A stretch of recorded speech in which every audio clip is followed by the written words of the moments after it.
Bem, eu quero compartilhar hoje uma palavra com o tema: estejam preparados, porque algo sobrenatural vai acontecer. Estejam preparados. E não quero falar sobre o arrebatamento da igreja. O arrebatamento da igreja vai ser para as próximas palavras. Mas eu quero falar de algo que nós estamos vivendo, que se tornou rotineiro, comum entre os cristãos. E nós precisamos estar preparados, muito preparados. Eu já falei aqui na igreja que uma das coisas que me dava muito temor, eu entreguei minha vida a Jesus com 11 anos de idade.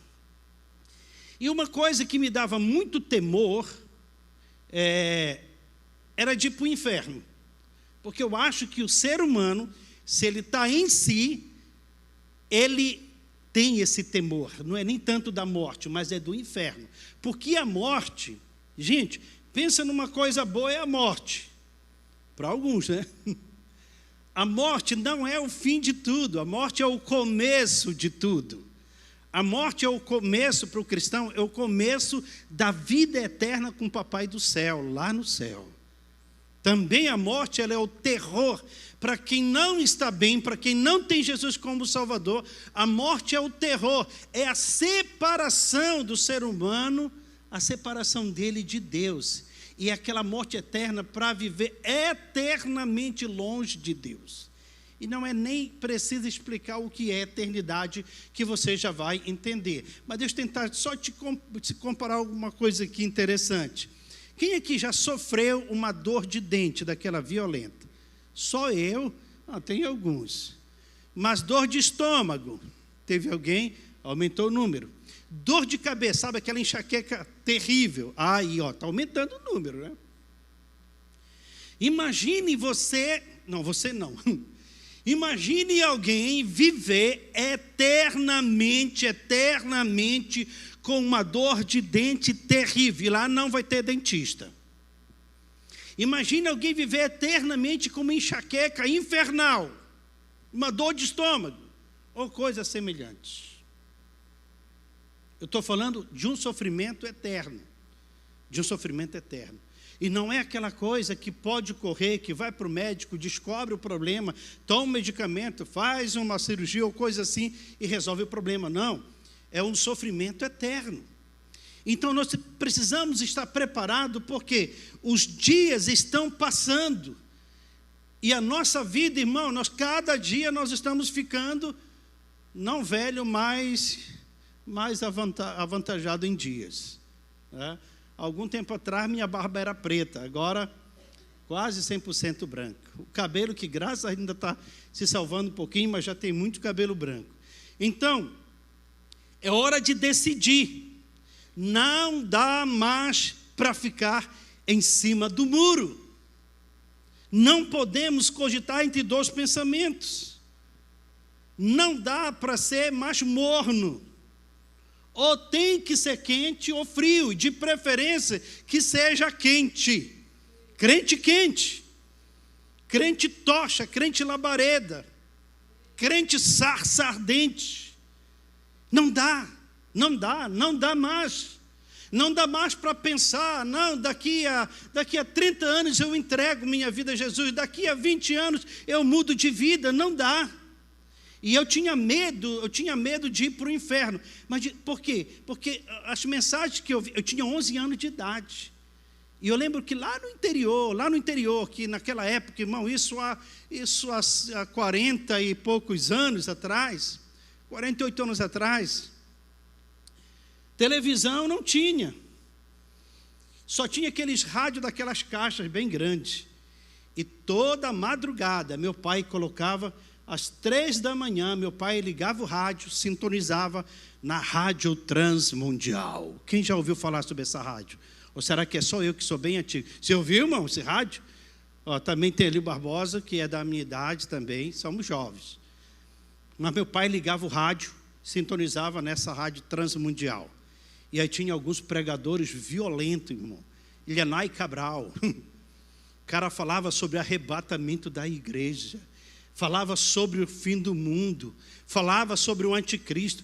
Gente, eu ficava com tanto medo, eu dormia naquela época, eu dormia em rede. Eu gosto de dormir em rede, sou paraense e não nego. E dormia na rede.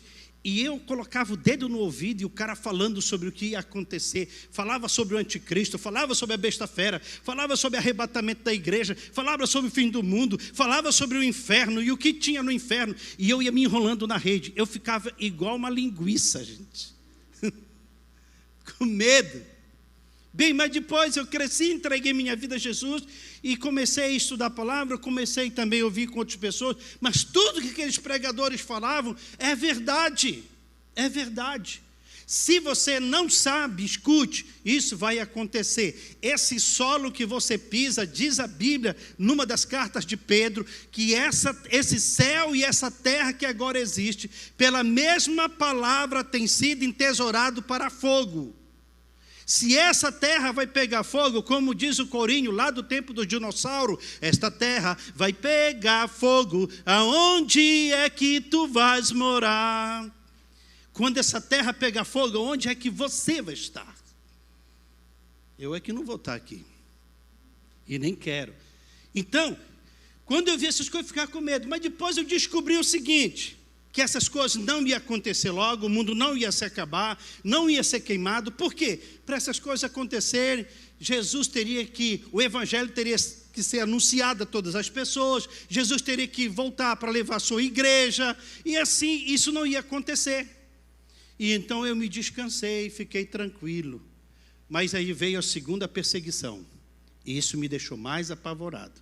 Porque biblicamente eu sabia, já se passaram 48 anos. E até agora o mundo não acabou. E Jesus não voltou. Mas de lá para cá veio uma outra perseguição acerca disso.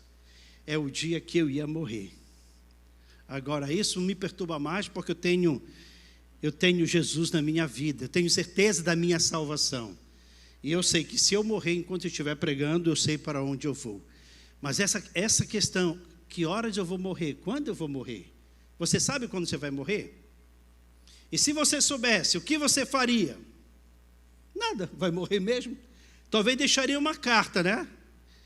Ou uma carta bem grande, quero pedir perdão do irmão, do fulano, do ciclano. Ou talvez iria no banco, sacava todo o dinheiro que você tem para ajudar as pessoas. Ou ia procurar muitos irmãos para pedir perdão, ou coisa assim. Mas nós não sabemos. Então, nós não podemos ficar indecisos. E nem podemos ficar em dois pensamentos, isso ou aquilo outro. Nós temos que ter convicção de onde nós estamos. Nós estamos na luz ou estamos nas trevas? Estamos na verdade ou estamos seguindo a mentira? Somos filhos de Deus ou escravo do inimigo? Quem nós somos? Aonde é que nós estamos? Olha o que diz numa das epístolas de João capítulo 1, verso 5. Ele fala assim: ora, a mensagem que da parte dele temos ouvido e vos anunciamos é esta, que Deus é luz e não há nele trevas nenhuma. Quem segue a Deus está na luz. Amém? Está na luz, anda na luz, vive na luz. Se dissermos que mantemos comunhão com Ele e andamos nas trevas, mentimos e não praticamos a verdade. Deus é luz. Se nós dizemos que temos comunhão com Ele, que temos relacionamento com Ele, de intimidade com Ele, mas andamos nas trevas, nós não praticamos a verdade. Se, porém, andamos como Ele está na luz, então não vamos ter comunhão uns com os outros, e o sangue de Jesus nos purifica de todo o pecado. Se dissermos que não temos pecado nenhum, a nós mesmos nos enganamos, e a verdade não está em nós. Se confessarmos o nosso pecado, Ele é fiel e justo para nos perdoar o pecado e nos purificar de toda a injustiça. Se dissermos que não temos cometido pecado, fazemos-lo mentiroso e a sua palavra não está em nós.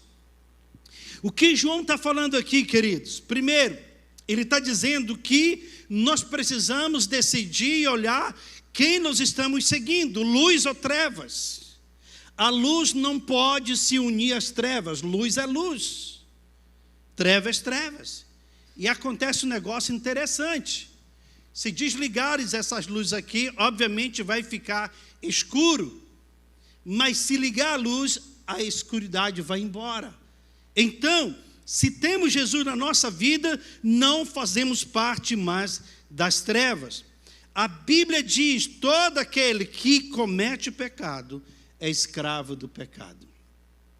Agora, tem aquele que tem o pecado, que comete pecado, não por hábito, mas por acidente.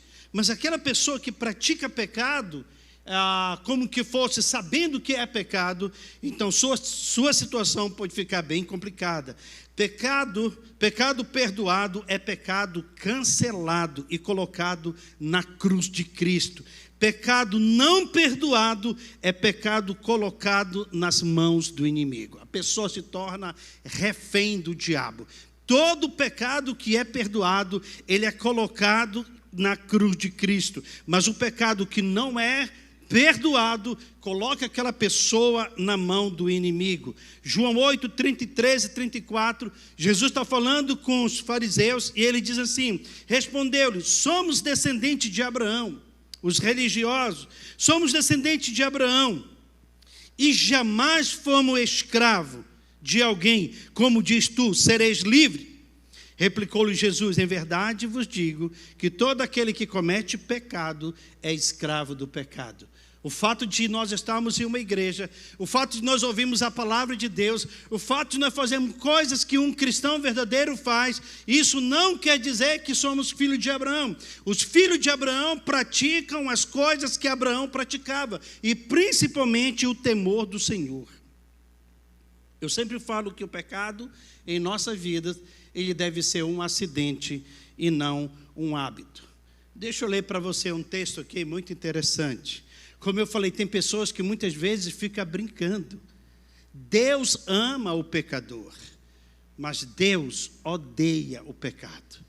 Deus ama, o pior pecador, Deus o ama, mas Deus, ele detesta, ele abomina o pecado.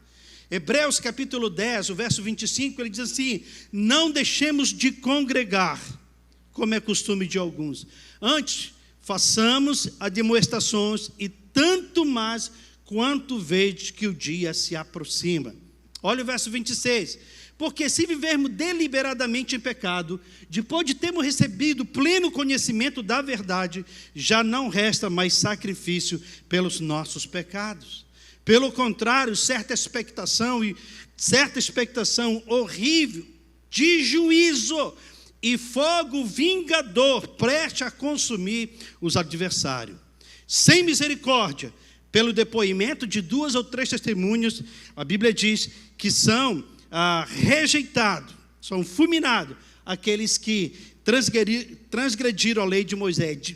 Ele diz: sem misericórdia, morre pelo depoimento de 2 ou 3 testemunhas, quem tiver rejeitado a lei, as instruções de Moisés. Aí a pessoa fala assim: mas pastor, aqui está falando da lei, e eu não estou mais debaixo da lei, eu estou debaixo da graça, eu estou debaixo da graça do Senhor Jesus, e a graça significa um favor imerecido, algo que eu não mereço, é verdade. Mas olha o que diz o próximo versículo: de quanto mais severo o castigo, julgai-vos será considerado digno aquele que calcou os pés do Filho de Deus e profanou o sangue da aliança, o qual foi santificado, e ultrajou o Espírito da graça.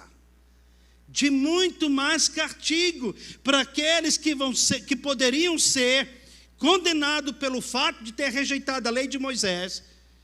A Bíblia diz: aqueles que experimentaram da graça de Deus e abandonaram a fé, ultrajaram o Espírito da graça, a Bíblia diz que essas pessoas vão ter punição terrível. Olha e fala o verso 30. Ora, nós conhecemos aquele que diz: a mim pertence a vingança, eu retribuirei, e outra vez o Senhor julgará o seu povo. Aí, eu gostaria que eu não tivesse esse versículo na Bíblia, mas está na Bíblia. O verso 31.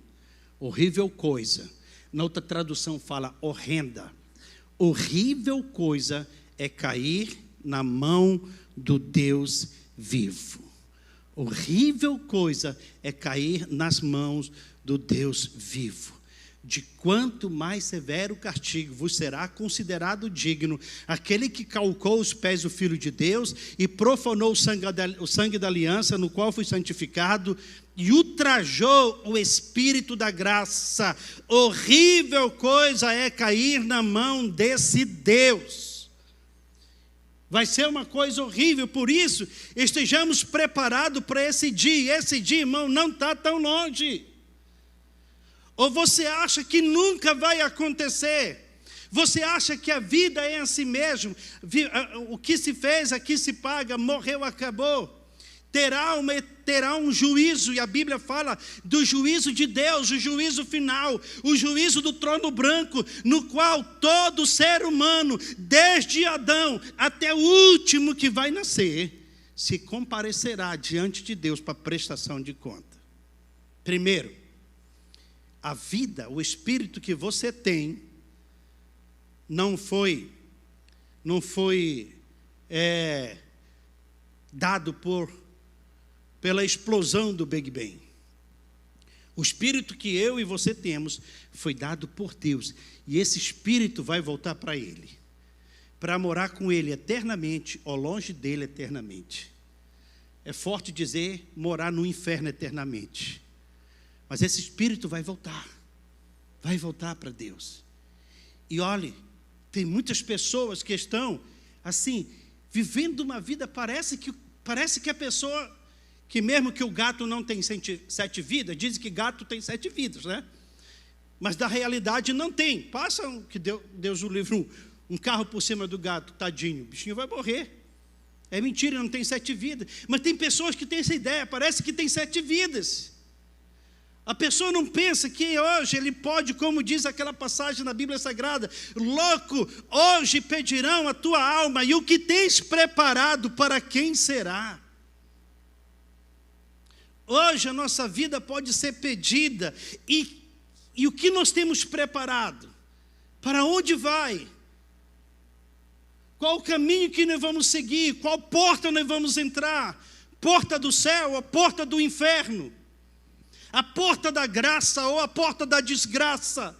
A porta da vida eterna, das ruas de ouro, das bênçãos celestiais, de um Deus soberano cantando e glorificando com milhares e milhares de anjos no céu? Ou uma porta que vai levar para um lugar de horror eterno que não foi preparado para mim nem para você, que foi preparado para o diabo e os anjos que caíram com ele?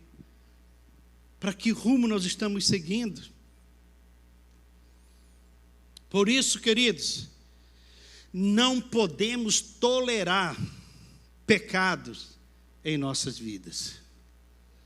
O pastor Sabrai diz o seguinte: eu prefiro confessar a tentação para não ter que confessar pecado. Quem confessa a tentação nunca vai ser preciso confessar pecado. Mas quem tem medo, tem vergonha, tem receio de confessar a tentação, ela terá mais vergonha de confessar pecado. Então, não tolere pecado em sua vida. Se o seu pecado não for confessado, se o nosso pecado não for confessado, ele vai nos achar. Ele vai nos achar. E não tem pecado escondido demais que Deus não possa descobrir. Às vezes Deus pode até contar uma história para poder trazer à tona aquilo, mas Ele vai achar. Então, uma certa vez, um casal de irmãos de 8 a 10 anos, depois da escola, das férias, eles foram passar umas 2 semanas com a avó, na roça. E quando chegou lá na roça, você já viu, né? Hoje eu sou avô de 3 netinhos que são uma maravilha. Meus netinhos, quando chegam em casa, tudo que está embaixo vai para cima. são uma maravilha, uma bênção. E a gente tem aquele carinho muito especial. E aí, quando eles chegaram lá na casa da avó, tiveram liberdade para fazer o que queriam. E brinca para cá, brinca para ali. E de repente, numa das brincadeiras, o garoto, sem querer, matou o galo. Um galo que a avó dele criava. Era um galo de estimação. E eu sei que a coisa ficou complicada, então eles negociaram. Ele e a irmã dele falou: ó, não conta para a vovó nada, eu faço tudo o que você pedir. Tá bom. Então, a avó achou o galo morto, não sabia o que aconteceu. E sempre que ela convidava o menino, o irmãozinho dela, vamos em tal lugar, aí ele dizia: não vou não, se você não for, eu vou contar para a vovó que você matou o galo dela. E ele ia. Vamos brincar de tal coisa? E quando ele falou: não, estou cansado, se você não for, eu vou contar para a vovó que você matou o galo dela. Ele começou, os 15 dias de férias que ele tinha, que iam passar na casa da avó, 7, 8 dias foi de tortura. Porque ele não conseguia fazer algo sozinho, o que ele queria, ele estava sendo monitorado, sendo dominado pela irmã dele, por causa do seu pecado, por causa do seu erro cometido. E quando ele dizia que não ia fazer, ela falava: se você não fazer, eu vou contar. Ele já não aguentando mais, 2 dias antes de terminar as férias, ele chegou com a avó dele e disse: vovó, eu preciso confessar um negócio para a senhora. Daqui a 2 dias eu estou indo embora, voltar para casa, mas eu não aguento mais, minhas férias aqui, eu não consegui curtir. Ela falou: mas por que, meu filho, você não gostou? Não, eu gostei muito, mas não pude curtir. Mas por quê? Ele falou: porque eu matei seu galo. Fui eu que matei seu galo. Ela disse: como assim, meu filho? É que nós estávamos brincando e tal, mas não foi porque eu quis, aconteceu um acidente e o galo morreu. E eu estou confessando para a senhora. E ela disse assim: filho, por que você não falou isso logo que aconteceu? Não era preciso ficar todos esses dias sofrendo, triste, preocupado. Era só você confessar. Tantos outros galos eu posso criar depois, era só você falar. Você está perdoado, não tem problema nenhum. Só que a irmã dele não estava na hora que ele estava confessando. Ele agradeceu a avó pelo perdão, e depois que ele saiu dali, aí a irmã dele convidou assim: vamos para tal lugar, vamos brincar. Ele disse: não vou não. Se você não for para onde eu estou te convidando, eu vou falar para a vovó que você matou o galo dela. Ele falou: pode falar, não tem problema nenhum. Eu já confessei, ela me perdoou, eu estou livre. 2 dias que ele ficou, ele pôde curtir o tanto que ele queria, mas ele perdeu 13 dias. Deixa eu lhe falar uma coisa: o pecado, ele destrói, ele corrói. O pecado, ele vai matando as pessoas, ele vai tirando o prazer, ele te vai tirando a alegria. E tem um que dia e noite nos acusa diante de Deus. Se você ler o que está no livro de Apocalipse, dá para colocar aí, queridos? Apocalipse, capítulo 12. Eu quero ler com você, não estava pensando em ler esse versículo. Apocalipse, abra sua Bíblia. Apocalipse, capítulo 12, olha o que diz esse versículo aqui. Apocalipse, capítulo 12,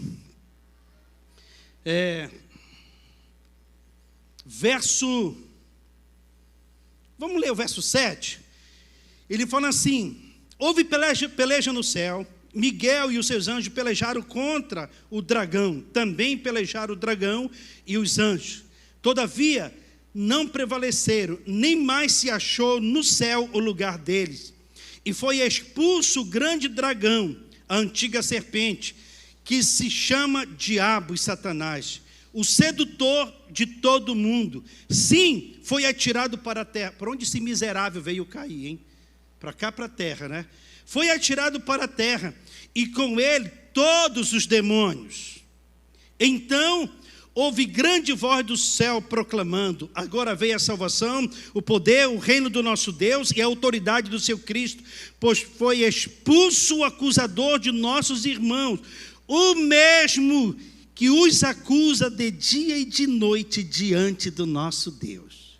Gente, o que foi expulso do céu, o cachorro cachorro não, tadinho, o cachorro não merece isso. É o mesmo, a única coisa que muda é a coleira. Mas foi o mesmo que lá no céu acusava os anjos diante de Deus. É o mesmo que está aqui na terra acusando pessoas, filhos de Deus, acusando de pecado cometidos e não perdoados. Porque se os pecados forem perdoados, toda vez que o diabo acusar, Jesus se levanta como advogado, que está no livro de 1 João, Jesus se levanta como advogado e fala: Pai, eu já morri por ele, ele confessou esse pecado, está perdoado. Os nossos pecados confessados são pecados perdoados. Então Satanás é o mesmo que nos acusa de dia e de noite diante de Deus. O que fazer, pastor? Não tolere pecado. Errou, falhou contra alguém, vá lá, peça perdão, se humilhe. Mas pastor, foi ele que falhou contra mim. A Bíblia diz: se teu irmão pecar contra ti, vai lá. A Bíblia não diz: se teu irmão pecar contra ti, espere que ele venha. O mandamento de Deus é diferente do ser humano. Deus disse: se o teu irmão falhar contra você, vai lá, conserta, não espere ele vir. Vai lá, pede perdão, perdoa, corrige, tenha paz, vive feliz, porque apesar na terra que nós vivemos, de tanto sofrimento, de tanta tribulação, nós podemos ser felizes, porque quem tem Jesus tem felicidade. Nós precisamos. Então, aconteceu esse pecado de Adão esconder o pecado. Como eu falei, o pecado escondido, ele vai ser achado. Aconteceu com Adão e Eva. Eles pecaram e se esconderam, mas o pecado veio à tona quando Deus chega no jardim chamando por eles, e eles não estavam no lugar onde deveriam estar. Geralmente, quem comete pecado, quem faz uma coisa errada, a primeira coisa que o inimigo coloca sobre ele é vergonha, e ele se esconde por causa do pecado cometido. Outro grande exemplo que nós temos, exemplo clássico, é Davi, que cometeu pecado e o pecado dele achou. Foi preciso Natã contar uma história para ele despertar. Você acha que porque Davi era rei, Davi era um homem segundo o coração de Deus, admirado por muitos, você acha que Deus ia passar a mão no pecado de Davi, sendo um homem segundo o seu coração? Deus ama o pecador, mas Deus não ama o pecado. Deus não tem aliança nenhuma com o pecado. Foi por causa do pecado na minha vida e na sua vida que Deus puniu o seu filho Jesus, por causa dos meus pecados e por causa dos seus pecados. Você teria coragem de punir o seu filho por causa do erro de outro? Provavelmente não. Mas Deus puniu o seu filho. Lê em Isaías capítulo 52 e Isaías 53. Quando Isaías 53, ele fala que ele foi subindo como renovo perante ele, igual a raiz de uma terra seca. Ele não tinha aparência, nem formosura. Olhavam para ele, mas nenhuma beleza havia que o agradasse. Ele era desprezado e o mais rejeitado entre os homens, por causa dos meus pecados, dos seus pecados. Davi pecou e ele foi confrontado, o pecado veio à tona. Aconteceu também, essa história aqui é a mais interessante, mais triste. Aconteceu com um rei chamado Acabe. Acabe se levantou contra Deus, se levantou contra um profeta, quando ele disse ele pode ir para a guerra, e o profeta chega com ele e fala assim: não vai. Não vai, porque você vai se dar mal. E Acabe olha para outro rei e fala assim: não disse que ele só fala mal a meu respeito? E ele falou: se você for, vai se dar mal. Ele falou, mandou colocar esse profeta na prisão e falou assim: quando eu voltar, eu vou mandar te matar, ou mandar você pegar uma prisão perpétua. E o profeta falou assim: se você voltar, Deus não falou comigo. Olha o que aconteceu. Acabe foi para a guerra, e quando chegou na guerra, ele se disfarçou, e o outro rei foi por outro lado, e ele foi para outro, mas disfarçado, no meio dos soldados, estava disfarçado, e um soldado inimigo puxou a flecha no arco e soltou, e sabe, aquela flecha foi em direção ao rei Acabe, e o cara nem sabia em quem ia acertar. Mas a flecha não acertou em nenhum outro soldado. A flecha acertou no Acabe. que estava disfarçadamente de um soldado comum. Por quê? O pecado vai achar. Aonde a pessoa estiver, o pecado não perdoado vai achar. Vai achar.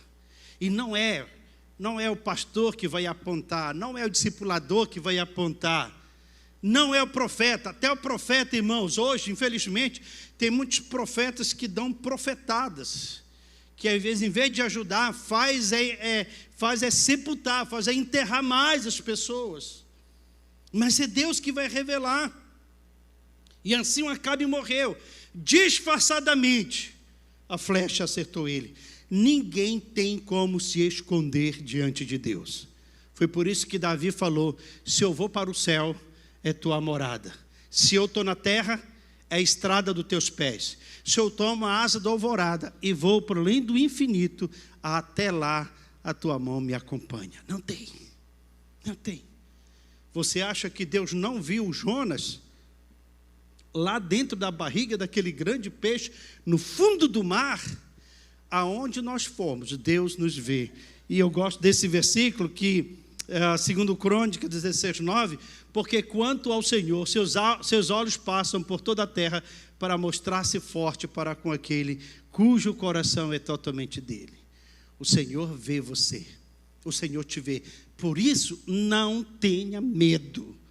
Não fique angustiado, o Senhor é contigo, Ele te vê, Ele é a tua sombra, Ele é a tua direita, o Senhor é a tua entrada e a tua saída, aonde você for, o Senhor é com você, Ele te guarda, Ele te protege, não tem por que ficar com medo. Você pode até achar que tudo que isso acontece com a vida das pessoas, pode ser uma coisa assim que, eu não vejo isso, que isso é errado. Por exemplo, a pessoa diz: não, está tudo bem, só porque ninguém contou dos seus pecados. E graças a Deus, irmãos, que as pessoas não sabem dos pecados que muitas vezes nós não confessamos.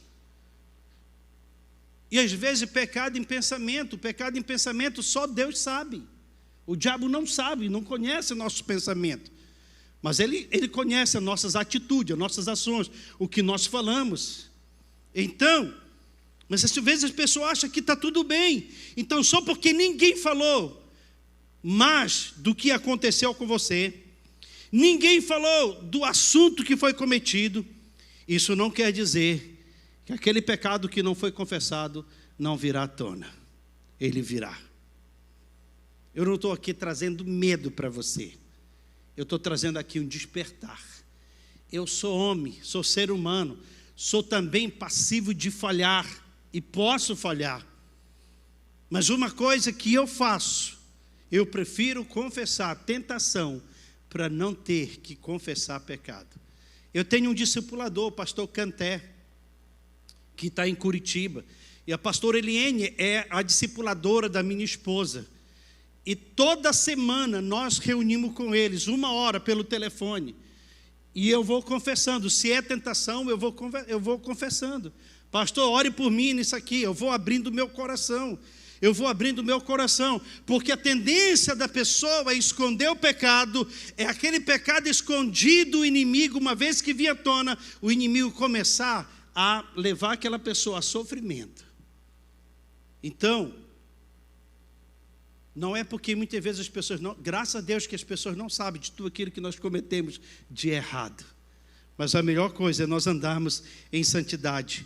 Pecado escondido é como uma ferida coberta. Você já viu aquela ferida coberta por um cascão?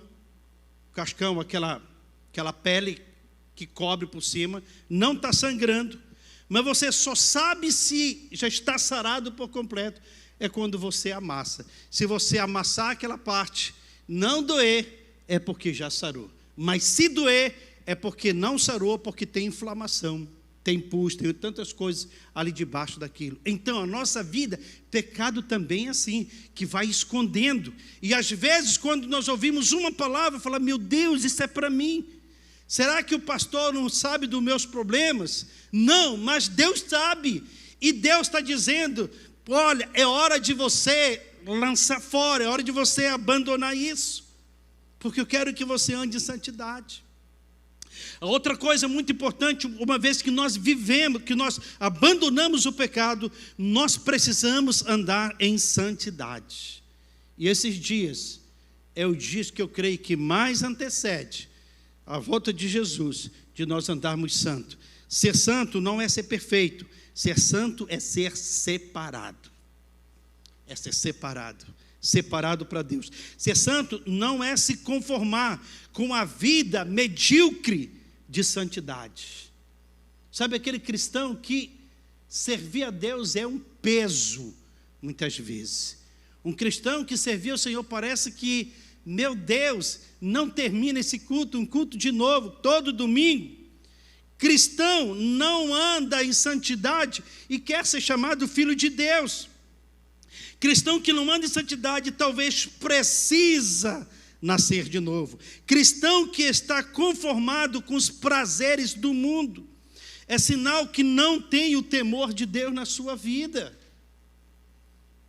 Eu vi uma coisa muito interessante, eu acho que eu estava até compartilhando com o Paulinho ontem, se eu não me engano, hoje, que eu vi uma explicação do pastor Fernandinho, e eu achei aquilo muito interessante, aquela explicação que ele estava dando no culto, ele falando assim, por exemplo, você já viu num time de futebol, num jogo de futebol, estádio lotado, e ele usa a comparação de alguns times, vamos supor, os corintianos aplaudirem o time do Flamengo, ou os flamenguistas aplaudirem os jogadores do Palmeiras, ou coisas assim. Você já viu isso acontecer? Pastor Fernandinho falando, ele diz assim, e por quê que nós como cristãos aplaudimos cantando as músicas que o diabo coloca aí no mundo para as pessoas cantarem? Por quê? Nós não temos um time? Nós não somos seguidores de Jesus? Ou será que não há diferença? Então um cristão que não anda em santidade, ele precisa nascer de novo, ele precisa ter o temor de Deus. Cristão verdadeiro tem a marca do Espírito Santo e procura andar em santidade e procura andar em novidade de vida. Santidade não está ligada tanto na roupa que você usa, mas santidade está ligada no nosso comportamento, no nosso dia a dia, no nosso estilo de vida. Apocalipse capítulo 22, verso 10, ele diz assim, disse-me ainda, não seles as palavras da profecia deste livro, porque o tempo está próximo. Você acha que falta tanto tempo para Jesus voltar? Por que ainda não voltou? Talvez a única razão é porque ele espera que eu me santifique mais ainda, que você se santifique mais ainda. Olha o que ele diz aqui, continue o injusto fazendo injustiça. Gente, o que nós estamos vendo no mundo não é injustiça? Quantos até irmãos nossos em Cristo Jesus na Palestina têm morrido esses dias agora, em Israel? Isso não é injustiça? O que tem acontecido na nossa nação, pessoas passando sede, passando fome, isso não é injustiça? Pessoas pensando mais em si, na sua riqueza, no seu bem-estar, do que na nação, isso não é injustiça? Pessoas brigando dentro da igreja, pessoas dentro da igreja falando mal de outros, isso não é injustiça? Em vez de orar por aquele que vos persegue e amar aquele que o odeia, isso não é injustiça? Mas nos últimos dias, Jesus disse assim, continue o injusto fazendo injustiça, continue o imundo ainda sendo imundo. Sabe quem é esse imundo? A Bíblia retrata imundo aquela pessoa que conheceu Jesus, que saiu da lama, e foi para um lugar cheiroso, maravilhoso. Mas depois ela volta, é o porco que voltou ao lamaçal, e o cachorro que voltou a comer seu próprio vômito. Gente, escute isso aqui. Injustiça é isso. Depois de conhecer a bondade e a misericórdia de Deus, como eu li em Hebreus capítulo 10, depois de ter conhecido pleno conhecimento da verdade de Deus, e virar as costas para Deus dizendo: eu quero tirar um tempo para mim, eu quero parar um tempo para mim, para minha vida, para os meus prazeres, para aquilo que eu gosto de fazer. Por favor, me ajuda aí, coloca aí no telão Eclesiastes capítulo 11. Olha o que ele diz aqui. Eclesiastes capítulo 11. Ele fala assim, ele está falando para jovem, mas aqui ao morrer 100 anos, morre ainda jovem. E não tem ninguém aqui que tenha ainda 100 anos. Olha o que ele diz aqui, 11, 9. Alegra-te, jovem, na tua juventude, recreia teu coração no dia da tua mocidade. Anda pelos caminhos que satisfaz o teu coração e agrada os teus olhos. Sabe, porém, que de todas essas coisas Deus te pedirá conta. Ser cristão é ter marca. Ser cristão é ter selo. Ser cristão é levantar a bandeira da santidade, a bandeira da justiça. Ser cristão é dizer: eu sigo o Deus que enviou seu Filho a morrer por mim há 2000 anos atrás, lá na cruz do Calvário. Isso é ser santo. Continue injusto fazendo injustiça, continue imundo ainda sendo imundo. O justo continue na prática da justiça, e o santo continue a santificar-se. O santo continue a santificar-se. E eis que venho sem demora, e comigo está o galardão que tenho para retribuir a cada um segundo as suas obras. Eu sou o alfa e o ômega, o princípio, o primeiro e o último, o princípio e o fim. Bem-aventurado aquele que lavam as suas vestiduras no sangue do Cordeiro, para que assista ao direito, à árvore da vida, e entrem pela cidade, pela porta. Olha aqui esse último versículo. Fora ficam os cães, os feiticeiros, os impuros, os assassinos, os idólatras. Idólatras não é somente aquele que se prostra diante de uma imagem de gesso, de pau, de madeira, etc. E ele fala assim: os idólatras e todos aqueles que amam e praticam a mentira. É hora. A hora não é amanhã.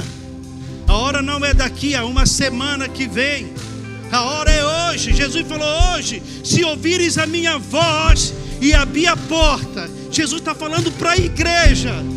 No livro de Apocalipse 3:20 ele fala: eis que estou à porta e bato. Se alguém ouvir a minha voz, ele está falando para a igreja. Se alguém ouvir a minha voz e abrir a porta, entrarei em sua casa, cearei com ele e você comigo. Mudarei a sua história, mudarei a sua vida. Deus está falando para a igreja. Para a igreja. É hora de despertar. É hora de se preparar. É hora de sair de cima do muro. É hora de estar atento. Estejamos prontos, porque a qualquer hora esse céu que nós contemplamos pode se abrir e possamos nos deparar com a vinda do Filho do Homem. E aonde eu irei? Vamos ficar em pé. Aonde eu irei viver eternamente? Nós somos responsáveis como igreja do Senhor Jesus. A minha esposa leu aquele versículo aqui. Uma geração vai contar para outra geração os benefícios, a bondade, a misericórdia de Deus. Como que tem sido a nossa geração? Nossa geração tem sido responsável para contar para outra geração o que Deus tem feito em nossas vidas. Que comece hoje na minha vida, que comece hoje no nosso coração, na nossa vida, esse compromisso, essa santidade.